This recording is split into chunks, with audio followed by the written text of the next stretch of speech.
This is what our country needs right now. You know, enough talk, enough disagreement, enough rhetoric. Let's put it into action.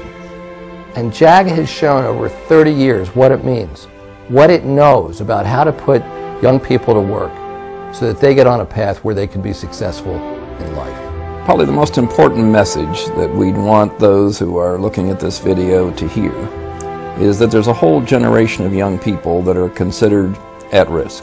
So our mission really is to make it possible for young people who probably do not have the skills to meet the really demanding circumstances that most employers have today and meet them on day one when they go to the job.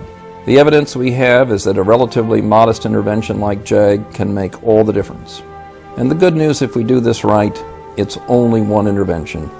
I think there are probably three things that really differentiate JAG from others. First of all are the job specialists in the schools. Number two, there's real accountability. And finally, there's a real shared ownership of JAG between the public sector and the private sector. And I think when you have both coming together, you're more likely to be successful. Our number one goal is to reconnect students academically with their school environment. Our number two goal then is to connect them in a significant way with the labor market. Many of our students have been living in a situation where the family has been on a cycle of path dependency for generations, where they don't see any way out and they don't have any examples in their life. It's not an academic problem, it's a social problem, but there are some basics that they have to have. And JAG provides those basics. Because to be a JAG specialist, you really have to go above and beyond what a normal teacher would do. So a specialist is someone who, yes, you wear many hats. You're a teacher, you're a moderator, you're a negotiator, you're a social worker, you're a mom, you're a dad, you're a sister, you're whatever you need to be, because the program is all about your student. The reason why they get into your personal background and everything, because they are your friends. They're willing to help you at any cost. They take you on any event that you need to go to make you succeed in life. I was pregnant my last year of high school. JAG reassured me that it'd be okay, because you know people do it every day.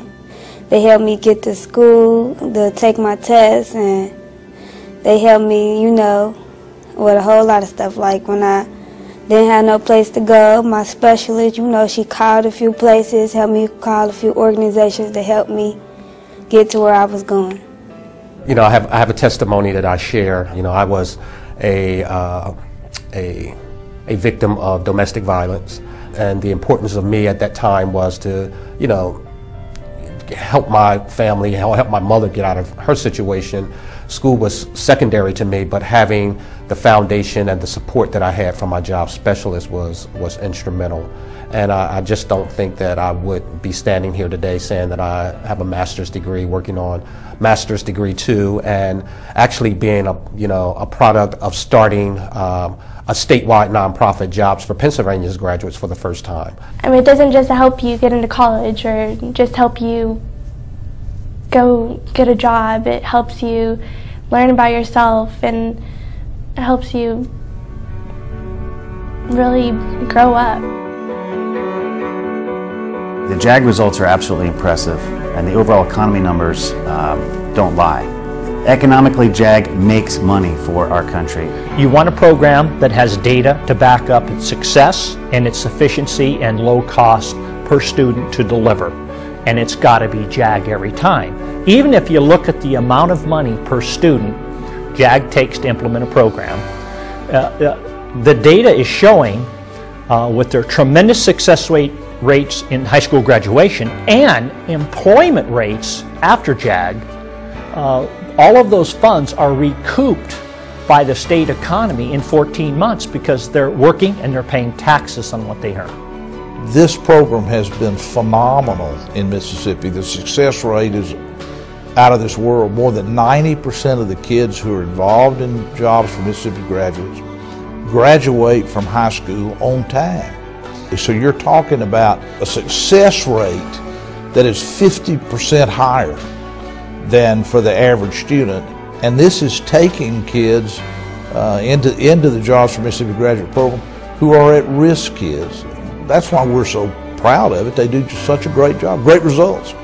So what attracted me about JAG is we can work with these kids on the front end or the back end. If we invest on the front end, make sure that they have the tools to succeed, a supportive environment, then on the back end we're not going to be dealing with them in the criminal justice system. GE has had a very long history with JAG. I think we've been supporting JAG for between 25 and 30 years, almost from the beginning. I would like to see Jobs for America's graduates in every single school in the country, to be honest with you.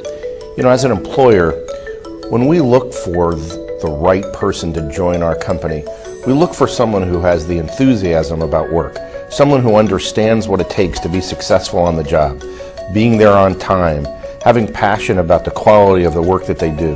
That's what JAG really instills. I would tell you that of all of the things that we do as a company, we are most proud of the efforts that we put forth to help every single kid within the JAG program. As a result of JAG, we've even started an internship program where I reach out to some of the kids and we give them opportunities within my office to learn about what they do with public relations, what happens if you're a photographer, how do we lobby our Senate.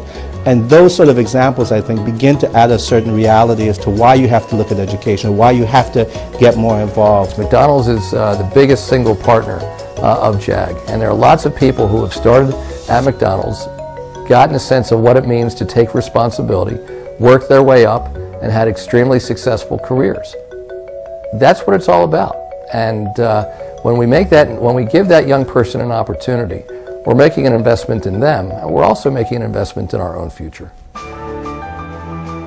America faces a really tough budget situation, a very difficult economy, very difficult choices for public sector decision makers, school boards, workforce boards, governors, legislatures. The question now is, how do you take the evidence of what we've been able to demonstrate and help schools look at bringing this kind of an approach to a much larger scale for many of the young people in the school.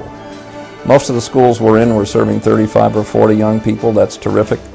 The truth is, in most of the schools we're in, hundreds more would benefit greatly and be more likely to succeed both in school and on the job. And with that kind of helping hand, we can help a whole generation of young Americans be contributors to the economy, be able to raise their families in reasonable economic circumstances, and be a contributor to society. They're ready to do it. We just need to give them a chance.